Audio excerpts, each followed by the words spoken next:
3 जून 2021 की मुरली। उस मुरली में बाबा ने कहा, ब्रह्मा विष्णु शंकर है सूक्ष्म वतनवासी। बाप पहले सूक्ष्म सृष्टि रचते हैं। आत्माओं का निर्वाण धाम ऊंचते ऊंच धाम है। इसमें भी बाबा ने स्पष्ट कर दिया कि बाबा इस सृष्टि में आने से पहले पहले क्या करते हैं, पहले सूक्ष्म वतन की रचना रचते हैं, है ना, सूक्ष्म सृष्टि रचते हैं। अब एक मुरली और है, 2 जनवरी 2023 की मुरली। उस मुरली में बाबा ने कहा, वह रचयिता पहले ब्रह्मा विष्णु शंकर को रचते हैं। फिर आओ नीचे अमरलोक में, वहां है लक्ष्मी नारायण का राज्य। तो देखिए इस मुरली में भी बाबा ने और स्पष्ट कर दिया। बाबा कहते हैं शिव बाबा रचयिता है ना। तो बाबा कह रहे हैं वह है रचयिता पहले ब्रह्मा विष्णु शंकर को रचते हैं। मतलब पहले सूक्ष्म वतन की रचना करते हैं और रचना करने के बाद ब्रह्मा विष्णु शंकर के शरीर को भी रचते हैं।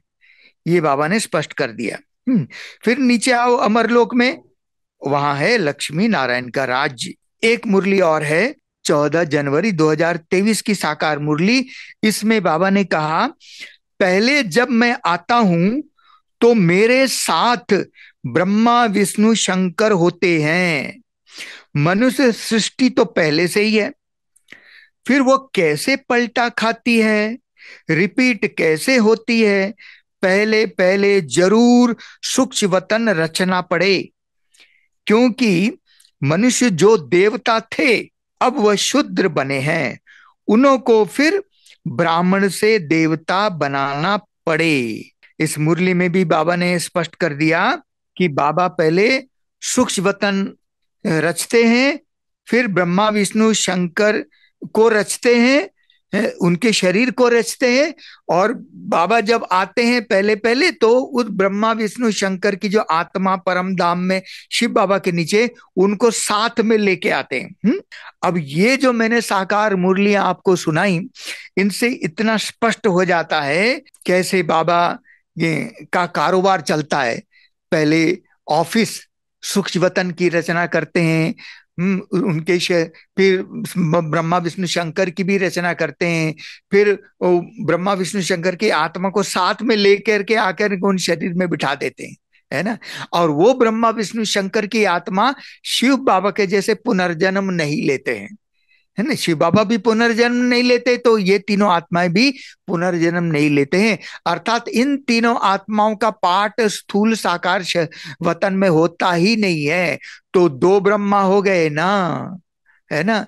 एक सूक्ष्म वतनवासी ब्रह्मा और दूसरा ये साकार वतनवासी प्रजापिता ब्रह्मा, है ना। कितनी वंडरफुल बात है। अब हम इस पर चर्चा ये करेंगे कि ये तो स्पष्ट हो ही गया कि ब्रह्मा की दो आत्माएं हैं। अब एक महत्वपूर्ण बात है, 18 जनवरी नजदीक है ना। और इस 18 जनवरी 2025 को ब्रह्मा बाबा को अव्यक्त हुए 56 वर्ष पूरे हो जाएंगे। कितनी लंबी अवधि सूक्ष्म वतन में बाबा ने वहां से भी पाठ बाबा ने अभी तक भी बजा रहे हैं, बजाया और बजा रहे हैं। तो अब हम इस पर थोड़ा आगे चर्चा करते हैं कि अब जैसे ब्रह्मा बाबा अव्यक्त हो गए, अब इसमें एक प्रश्न उठता है कि वो जो, क्योंकि साकार ब्रह्मा बाबा उनकी जो शक्ल है और सूक्ष्म वतनवासी ब्रह्मा बाबा उनकी शक्ल एक ही है। क्योंकि इसी ब्रह्मा का संपूर्ण स्वरूप पहले से ही बाबा ने वहां रख दिया है।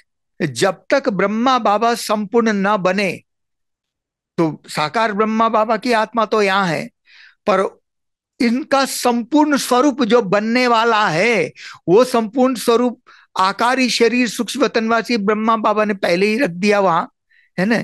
जैसे कि इसी शक्ल की कॉपी पेस्ट हो गया। परंतु उस सूक्ष्म शरीर को संभालने के लिए वो सूक्ष्म वतनवासी ब्रह्मा अलग है। कार्य एक ही है, स्थापना का कार्य है, परंतु उस सूक्ष्म शरीर को संभालेगा कौन? क्योंकि ये जब तक ये संपूर्ण न बने तब तक वो सूक्ष्म शरीर को संभालने के लिए आत्मा तो चाहिए। न केवल ब्रह्मा की आत्मा बल्कि विष्णु और शंकर की आत्मा भी वहां है, क्योंकि उनके भी तो सूक्ष्म शरीर है वहां तीनों पुरियों में, है ना। ये एक बहुत गुह्य राज है। अब ये कैसे है, क्या है, इस पर थोड़ी चर्चा करेंगे। अब दो दो ब्रह्मा की आवश्यकता क्यों पड़ी?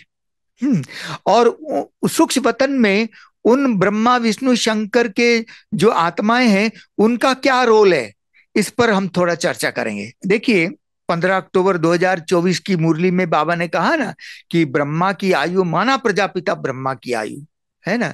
वो सूक्ष्म से ब्रह्मा की आयु की बाबा बात नहीं कर रहे, प्रजापिता ब्रह्मा की आयु, है ना। अब इसी संदर्भ में हम थोड़ा सा इस पर चर्चा कर लेते हैं अच्छी तरह से समझने के लिए। अब देखिए, 30 जुलाई 2022 की साकार मुरली, इस मुरली में बाबा ने कहा, बाप आते ही हैं बेहद का दिन बनाने, ब्रह्मा का दिन ब्रह्मा की रात। ब्रह्मा कहां से आया, है ना, गर्भ से तो नहीं निकला।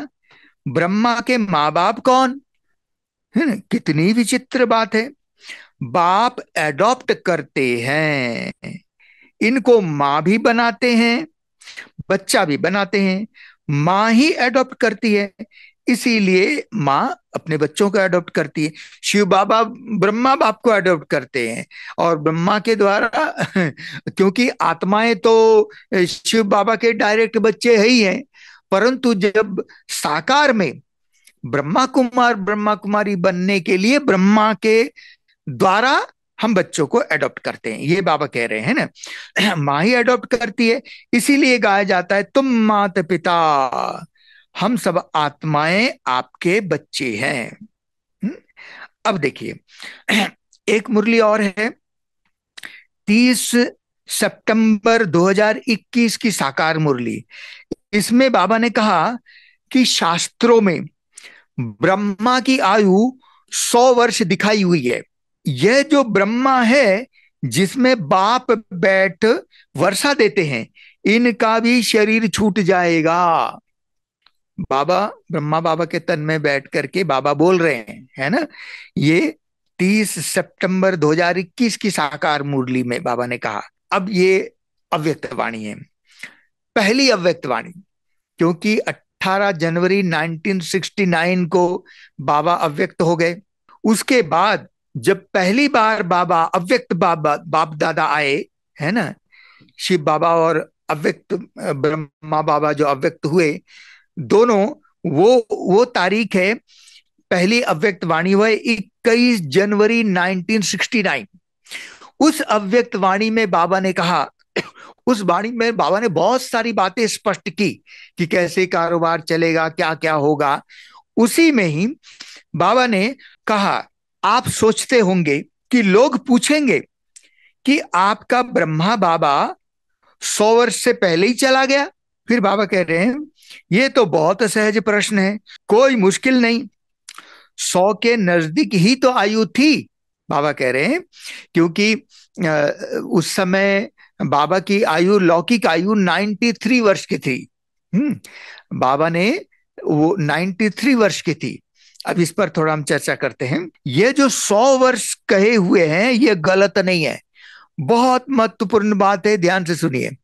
बाबा कह रहे हैं कि ये जो 100 वर्ष कहे हुए हैं, ब्रह्मा की आयु के बारे में बाबा बोल रहे हैं कि ये जो 100 वर्ष कहे हुए हैं ये गलत नहीं है, अर्थात ब्रह्मा की आयु 100 वर्ष ही है, ये बाबा कह रहे हैं। अब आगे बाबा कह रहे हैं, अगर कुछ रहा हुआ है तो आकार द्वारा पूरा करेंगे। कितनी इंपॉर्टेंट बात है, क्योंकि 93 की वर्ष के उम्र में बाबा ने शरीर छोड़ा, तो 100 तो पूरा नहीं हुआ, तो बाबा, इसलिए बाबा कह रहे कि अगर कुछ रहा हुआ है तो आकार द्वारा पूरा करेंगे, परंतु इसका अर्थ बहुत गहरा है, ये साधारण अर्थ नहीं है, इस पर हम चर्चा करते हैं। 100 वर्ष ब्रह्मा की स्थापना का पाठ है। देखिए, भगवान उवाच, बाबा क्या बोल रहे हैं कि 100 वर्ष ब्रह्मा की स्थापना का पाठ है, वह तो 100 वर्ष पूरा होना ही है, बाबा ने स्पष्ट कर दिया। अब देखिए, अब इस अव्यक्तवाणी में बाबा ने तो दुनिया वालों के हिसाब से कहा क्योंकि दुनिया वाले पूछेंगे कि आपका ब्रह्मा बाबा 100 वर्ष से पहले ही चला गया। तो बाबा, क्योंकि दुनिया वालों को तो पता ही नहीं ना कि वो दो ब्रह्मा है ना, आकारी ब्रह्मा अलग है, साकारी ब्रह्मा, वो तो जो साकार ब्रह्मा उसी को ही सोचेंगे। तो उनको जवाब, दुनिया वालों को जवाब देने के लिए हिसाब से बाबा ने कहा कि वो 100 वर्ष के नजदीकी तो थी, है ना। और ये जो 100 वर्ष के जो आयु थी, ये तो वास्तव में दादा लेखराज का जो 83वां जन्म दादा लेखराज के रूप में था, उसकी आयु थी 93 वर्ष की उम्र, है ना। परंतु जो 84वें जन्म जो ब्रह्मा नाम पड़ा, तो उस ब्रह्मा की आयु के उसका हिसाब बिल्कुल अलग है ना। ये तो हम ब्राह्मणों को समझना है, तो दुनिया वालों को समझाने के लिए बाबा ने उत्तर दे दिया, है ना, कि वो तो नजदीकी थी। और बाबा ने ये भी कह दिया कि कुछ रहा हुआ अगर है तो आकार द्वारा पूरा करेंगे।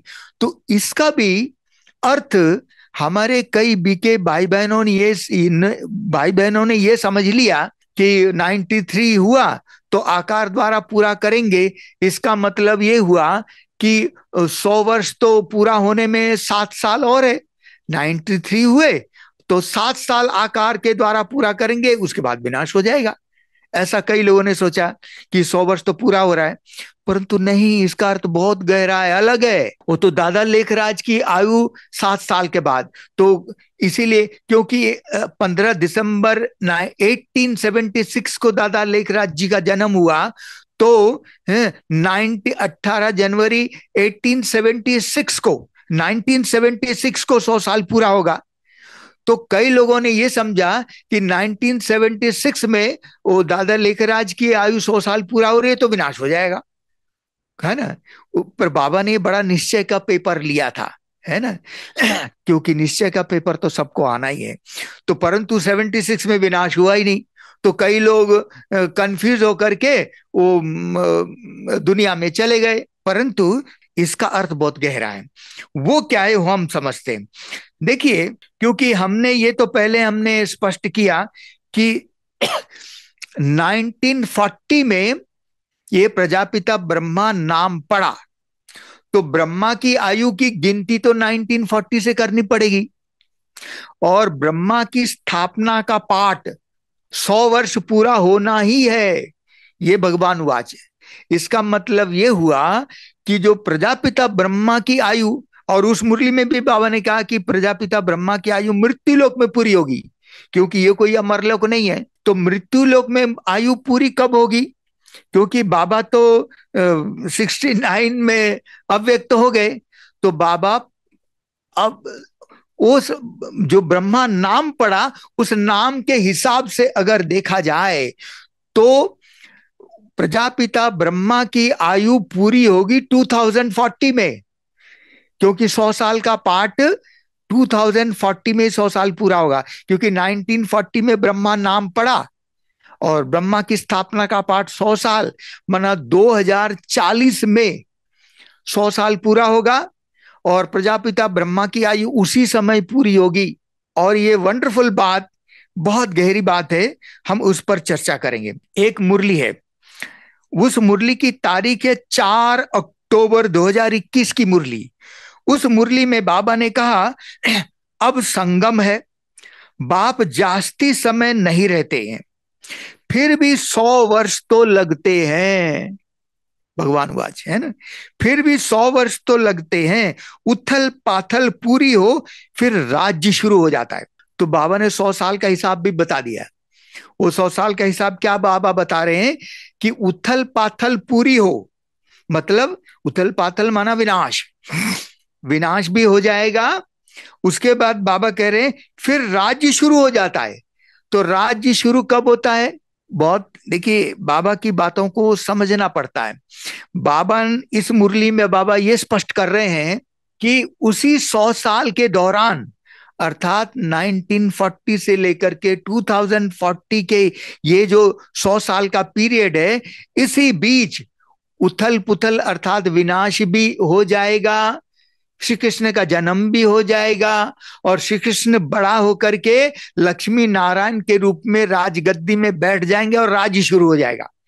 क्योंकि जब तक लक्ष्मी नारायण तख्त में नहीं बैठते हैं तब तक राज्य शुरू थोड़ी होगा, है ना। संबत 111 से शुरू होता है ना। तो ये बाबा इस मुरली में स्पष्ट कर रहे हैं। अब एक मुरली और है, उस मुरली की तारीख है 2 नवंबर 2/11/2020 की साकार मुरली।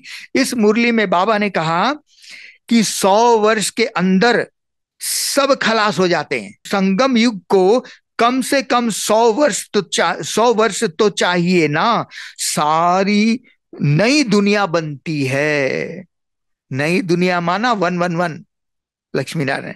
तो बाबा इस मुरली में फिर से इसी बात को स्पष्ट किया कि संगम युग को कम से कम 100 वर्ष तो चाहिए ना, 100 वर्ष के अंदर सब खलास हो जाते हैं, है ना। अब एक मुरली और है, ये बहुत इंपॉर्टेंट है। इसमें भी बाबा ने और क्लियर किया। वो क्या किया बाबा ने बताया, और उस मुरली की तारीख है 30 मार्च 2021। सब काम निपट जाते हैं, बाबा कह रहे हैं 100 वर्ष के अंदर सब काम हो जाते हैं। और फाइनल लास्ट काम क्या काम है वो भी बाबा बता रहे हैं। अगले सेंटेंस में बाबा बता रहे हैं कि सृष्टि भी नहीं बन जाती है ना। 100 वर्ष के अंदर सब काम हो जाता है, सृष्टि भी नहीं बन जाती है। ये फाइनल काम, ये भी पूरा हो जाता है।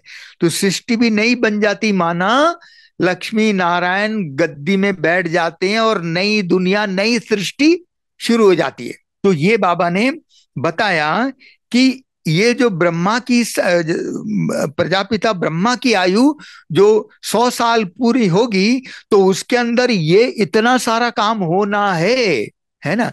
इसमें भी कई प्रश्न उठते हैं कि भाई अभी तो यज्ञ को भी 88 वर्ष पूरे हो गए, और अभी इस 2025 की शिवरात्रि होगी तो इसमें तो 89 वर्ष भी पूरा हो जाएगा।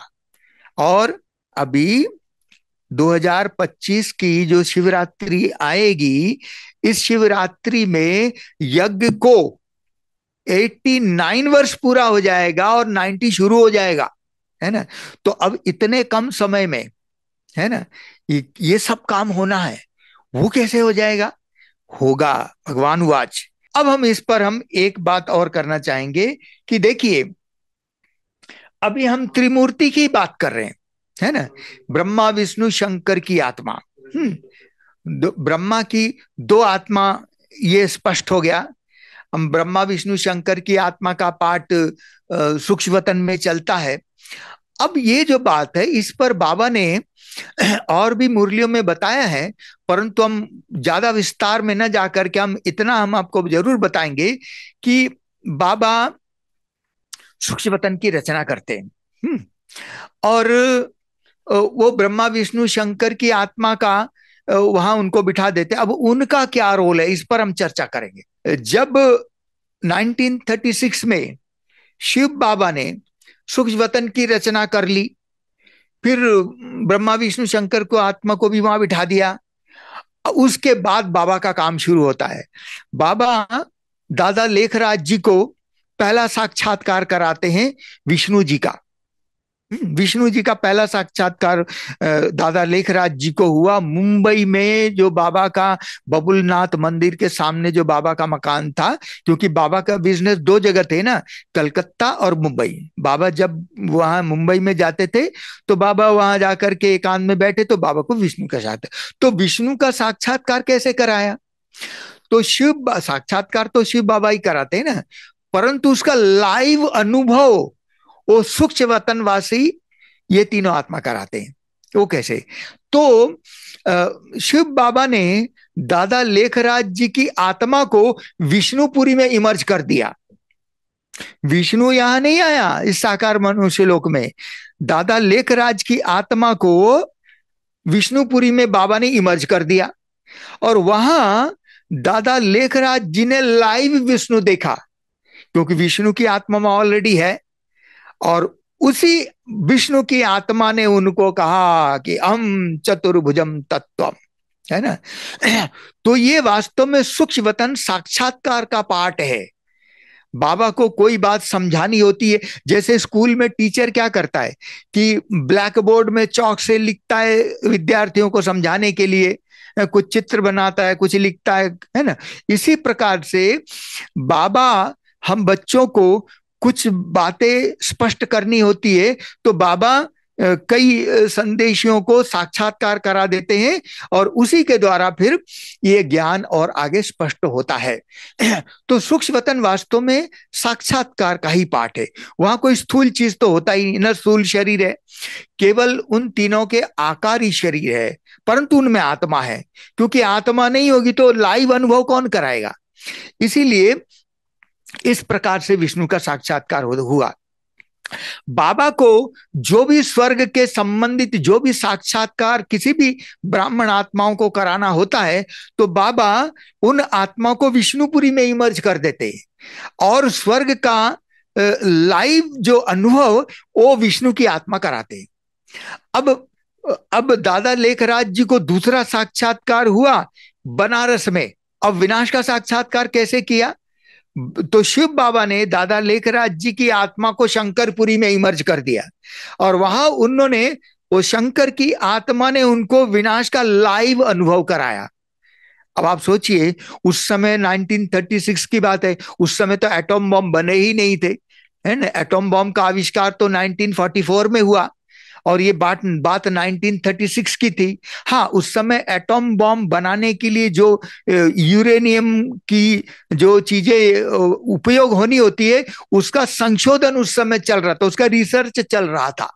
मैडम क्यूरी ने वो 1936 की बात है, उस समय उन्होंने वो यूरेनियम 237 का संशोधन उन्होंने किया था। तो इस प्रकार से विनाश का साक्षात्कार बाबा ने दादा लेखराज जी को वहां कराया। एटॉम बॉम्ब के द्वारा न्यूक्लियर वार का उसका भी विनाश दिखाया, है ना। प्राकृतिक आपदाओं का भी दिखाया कि कैसे भूकंप आ रहे, बाढ़ आ रही है, आग जल रही है, ये सब बाबा ने वहां लाइव देखा। फिर बाबा ने सिविल वार भी देखा कि कैसे लोग धर्म के नाम पे आपस में लड़ रहे हैं, मार काट हो रही, खून नायक खेल हो रहा है, ये बाबा ने देखा। तो उन तीनों आत्माओं का पाठ वहां ये है कि जिन भी आत्माओं को शिव बाबा साक्षात्कार कराते हैं तो बाबा उन वहां इमर्ज कर देते हैं, तो वो आत्माएं उनको लाइव अनुभव कराती है। ये उनका रोल है। जब तक दादा लेखराज जी को पता ही नहीं कि मैं ब्रह्मा हूं, उस समय शिव बाबा ने जिन जिन ब्राह्मण आत्माओं को ब्रह्मा बाबा का साक्षात्कार कराया कि मैं यहां आया हुआ हूं, यहां पहुंचो, है ना। तो वो जो साक्षात्कार ब्रह्मा का है वो सूक्ष्म वतनवासी ब्रह्मा का साक्षात्कार बाबा ने कराया है, इनका नहीं कराया, क्योंकि इनको तो नाम ब्रह्मा अभी पढ़ा ही नहीं है और नहीं इनको मालूम है। और क्योंकि और ये संपूर्ण तो बनने की बात दूर थी, तो बाबा जो संपूर्ण ब्रह्मा है उनका साक्षात्कार बाबा कराते थे। तो इसीलिए जब तक ये संपूर्ण बने ही नहीं, ब्रह्मा नहीं बने, संपूर्ण ब्रह्मा न बने, तब तक जितने भी साक्षात्कार जितनी भी आत्माओं को ब्रह्मा की होती थी वो साक्षात्कार उस संपूर्ण सूक्ष्मवासी ब्रह्मा की आत्मा के ही उनका ही साक्षात्कार शिव बाबा कराते थे। इसलिए उस ब्रह्मा की आवश्यकता तो शुरू से ही है। अब देखिए, अब जैसे कि अब मान लीजिए अब ब्रह्मा बाबा अव्यक्त हुए, अब जैसे साकार बाबा कि बाबा को भी कोई बात पूछनी होती थी तो बाबा संदेशियों को भेजते थे कि जाओ बाबा से पूछो, तो उस सूक्ष्म वतनवासी ब्रह्मा के तन में शिव बाबा आकर के उनको डायरेक्शन देते थे, है ना। भोग भी लगाते थे तो कहाँ लगाते, तो उसी सूक्ष्म वतनवासी ब्रह्मा के तन में बाबा भोग स्वीकार करते थे, है ना। तो ये सारा ये पाठ चलता था। तो अब ब्रह्मा बाबा अव्यक्त हो गए तो ब्रह्मा बाबा का भी लाइट बॉडी हो गई और वो बॉडी पहले से ही सूक्ष्म वतन लाइट बॉडी। अब दो ब्रह्मा की अब दोनों सूक्ष्म वतन में आ गए। अब ये दोनों ब्रह्मा, अब देखिए लाइट की बॉडी में तो मर्ज हो सकता है, तो इसीलिए एक ही बॉडी में दोनों मर्ज हो जाते हैं, है ना, और उसी में दोनों आत्मा रहती है। अब जब शिव बाबा को, क्योंकि बाबा रोज अमृत वेले चक्कर लगाते हैं, तो कैसे चक्कर लगाते हैं, तो जो अव्यक्त हुए ब्रह्मा बाबा है उनको साथ में ले करके सारा जगह चक्कर लगाते हैं। और जब यहां आकर के बाबा गुलजार दादी जी के तन में प्रवेश करके मुरली चलाते थे, अव्यक्त वाणी चलाते थे, तो जो अव्यक्त हुए ब्रह्मा बाबा उनको लेके आते, वो ब्रह्मा वही रहता, वो कहीं नहीं जा सकता, उनकी ड्यूटी वही है। तो इसी तरीके से अब जैसे अब मान लीजिए विनाश हो गया, मान लीजिए फाइनल विनाश हो गया, जैसे विनाश हो जाएगा तो तुरंत मुक्तिधाम का गेट खुल जाएगा। तो मुक्तिधाम का गेट खुलते ही ब्रह्मा बाबा शिव बाबा के साथ परमधाम चले जाएंगे। शिव बाबा तो कभी भी आते जाते रहते हैं, परंतु फाइनली आत्माओं का जब जाना होता है वो तभी जाना होता है जब मुक्तिधाम का गेट खुलता है। और गेट तभी खुलेगा जब परमाणु युद्ध होगा, फाइनल विनाश हो जाएगा। और मुक्तिधाम का गेट खुलते ही सबसे पहले ब्रह्मा बाबा, है ना, कहते हैं ना कि ब्रह्मा बाबा उद्घाटन करेंगे मुक्तिधाम का गेट खोलेंगे। तो सबसे पहले बाबा जाएंगे। तो ब्रह्मा बाबा जाएंगे क्योंकि उन्हीं को तो श्री कृष्ण बनना है। और बाबा को परम धाम में बहुत ज्यादा समय तो रहना नहीं है, बहुत ही कम समय रह करके फिर से उनको इस सृष्टि पर आकर के श्री कृष्ण के रूप में जन्म लेना है ना। परंतु विनाश भी हो गया, ब्रह्मा बाबा परमधाम चले गए, तो भी वो सूक्ष्म ब्रह्मा वहीं पर ही है। तीनों आत्माएं, क्योंकि सूक्ष्म वतन उस समय है, और वो सूक्ष्म वतन का पाठ तब तक चलेगा जब तक ब्रह्मा बाबा श्री कृष्ण के रूप में जन्म ले लेंगे। जन्म लेने के बाद जब वो बड़ा होकर के लक्ष्मी नारायण के रूप में, विष्णु के रूप में तखत में बैठ जाएंगे, तब तक उन तीनों ब्रह्मा विष्णु शंकर जो सूक्ष्म वतनवासी है उनका पाठ तब तक पूरा नहीं होगा। जब ये तख्त में बैठ जाएंगे, श्री कृष्ण विष्णु बन करके लक्ष्मी नारायण के रूप में बैठ जाएंगे, तब जाकर के उन तीनों आत्माओं का पाठ पूरा हो जाएगा। क्यों? तब तक उनका क्या पाठ चलेगा? देखिए, जब ब्रह्मा बाबा चले जाएंगे, श्री कृष्ण को जन्म भी ले लेंगे, तो जो भी आत्माएं परम धाम जाएंगी ना, वाया सूक्ष्म वतन जाएंगी, तो वो जो सूक्ष्म वतनवासी आकारी ब्रह्मा है वही धर्मराज का पार्ट प्ले करेंगे, वही धर्मराज बनेंगे। क्योंकि वो ब्रह्मा तो श्री कृष्ण बन गया, परंतु वही ब्रह्मा की शक्ल वहां है। तो इसीलिए, और जब विनाश होगा तो बाबा ने कहा हुआ है, आपने सुनी होगी, अनेक मुरलियां हैं कि हाहाकार और जय जयकार एक साथ होता है। एक तरफ हाहाकार माना विनाश और जय जयकार माना प्रत्यक्षता। तो प्रत्यक्षता के समय आत्माओं को, जो दुनिया की जितनी भी आत्माएं, सबको ब्रह्मा बाबा का फोटो दिखाई देगा, चाहे टीवी के द्वारा, चाहे प्रैक्टिकल के किसी भी रीति से, और सबको पता चलेगा कि इस तन में भगवान आया हुआ था, आया हुआ है, अब हम वापस जा रहे हैं। उस समय लोग पश्चाताप करेंगे, देखेंगे अरे इनको तो मैंने देखा था, ये वो बहुत सारी बातें। तो वो प्रत्यक्षता का समय, तो ब्रह्मा बाबा की शक्ल वही है ना। और जब वो आत्माएं जब ब्रह्मापुरी में, धर्मराजपुरी में जब सजा खाने जाएंगे, तो वही ब्रह्मा बाबा की सूक्ष्म वतनवासी ब्रह्मा देखेंगे। उनको क्या पता ये कौन सा ब्रह्मा है, परंतु वही धर्मराज बनेंगे और उन्हीं के द्वारा शिव बाबा साक्षात्कार करा करके हर एक आत्माओं को का सजा देंगे, और तब आत्माएं पवित्र बन के परम धाम चली जाएगी। तो और ये सिलसिला तब तक चलेगा कि, क्योंकि देखिए, क्योंकि विनाश के बाद सारी आत्माएं थोड़ी चली जाएंगी, एडवांस पार्टी तो रहेंगी ना। तो एडवांस, क्योंकि उन्हीं एडवांस पार्टी की आत्माओं को तो देवी देवताओं के रूप में जन्म देना है। तो उन देवी देवताओं को रूप में जन्म देने के लिए जो एडवांस पार्टी की आत्माएं अभी हैं, वो फाइनल विनाश के बाद में भी रहेगी। और उन आत्माओं का पाठ कैसे चलेगा? जब वो योग बल से देवी देवताओं को जन्म दे देंगे, और एक एक करके, जैसे माता ने जन्म दिया बच्चे को, जितना समय तक माँ की जरूरत है, 2-2.5 साल तक, तो उसके बाद माता शरीर छोड़ देगी एडवांस पार्टी वाली, और वो भी वाया सूक्ष्म वतन, वाया धर्मराजपुरी, उनको सबको वाया धर्मराजपुरी, वाया सूक्ष्म वतन परमधाम जाना है। तो ये तो जब तक वो विष्णु न बने तब तक वो संगम युग ही है, ऑफिशियल सतयुग नहीं है। ये बाबा ने मुरलियों में स्पष्ट किया है। एक देखिए, जो इसके पर मैं आपको 2 मुरली सुनाता हूं। एक साकार मुरली है, उस मुरली की तारीख है, उसमें बाबा ने स्पष्ट किया कि कल्प की गिनती कब से शुरू होगी। कल्प की गिनती काउंट कब से शुरू करेंगे? 5,000 साल का पहला दिन कौन सा होगा? वो मुरली की तारीख है 20 जुलाई 2021 की साकार मुरली। 20 जुलाई 2000 साकार 2021, 20 जुलाई 2021 की साकार मुरली। उसमें बाबा ने कहा कि श्री कृष्ण की आत्मा जब परम धाम से फ्रेश अपने मां के गर्भ में प्रवेश करेगी, उस समय उस समय से 5,000 साल का हिसाब शुरू हो जाता है। अर्थात वो 5,000 साल का पहला दिन है, वो नए कल्प का पहला दिन है वो। इसका मतलब ये हुआ उसका एक दिन पहले पुराने कल्प का अंतिम दिन होगा। तो कल्प की गिनती शुरू होती है जब श्री कृष्ण की आत्मा अपने मां के गर्भ में जिस दिन प्रवेश करेगी। अच्छा, अब एक मुरली और है, बाबा ने उसमें स्पष्ट किया कि सतयुग की गिनती कब शुरू होगी। तो उस मुरली की तारीख है 6 अगस्त 2022। उस मुरली में बाबा ने कहा कि भले श्री कृष्ण राधे का जन्म हो जाता है, फिर भी उसको सतयुग नहीं कहेंगे। जब तक वो बड़ा होकर के लक्ष्मी नारायण के रूप में गद्दी में ना बैठे, है ना, तब तक नया संवत शुरू नहीं होता है। नया संवत माना नई दुनिया, सतयुग।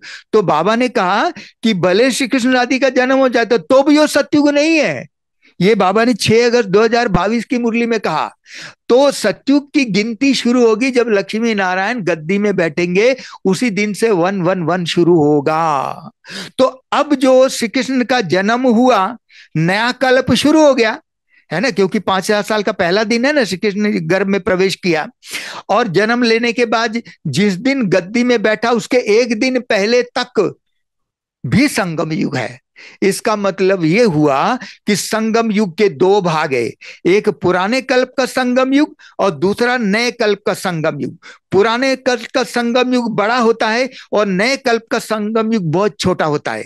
जैसे अगर 1936 से संगम युग की गिनती करेंगे तो श्री कृष्ण की आत्मा मां के गर्भ में गर्भ प्रवेश के करने से पहले का जो एक दिन होगा, उस दिन तक वो पुराने कल्प का संगम युग होगा। और नए कल्प का संगम शुरू होगा जब श्री कृष्ण की आत्मा अपने मां के गर्भ में प्रवेश करेगी, और जिस दिन वो बड़ा होकर के विष्णु बन के गद्दी में बैठेगा, उसके एक दिन पहले तक पुराने कल्प का संगम युग होगा। और ये बहुत महत्वपूर्ण बात है ना। समय बहुत कम है, इसी कम समय में विनाश भी होगा, श्री कृष्ण का जन्म भी हो जाएगा और बड़ा होके गद्दी में भी बैठ जाएगा। मैं समझता हूं अभी इस टॉपिक को यहीं पूरा करते हैं। इस पर हम फिर और किसी क्लास में चर्चा करेंगे कि आगे कैसे वो श्री कृष्ण कौन सी आयु में गद्दी में बैठेगा। इस पर जरूर प्रश्न उठेगा सबका, और उसका भी उत्तर बाबा ने कुछ मुरलियों में दिया है, उसका हम आगे चर्चा करेंगे। ओम शांति।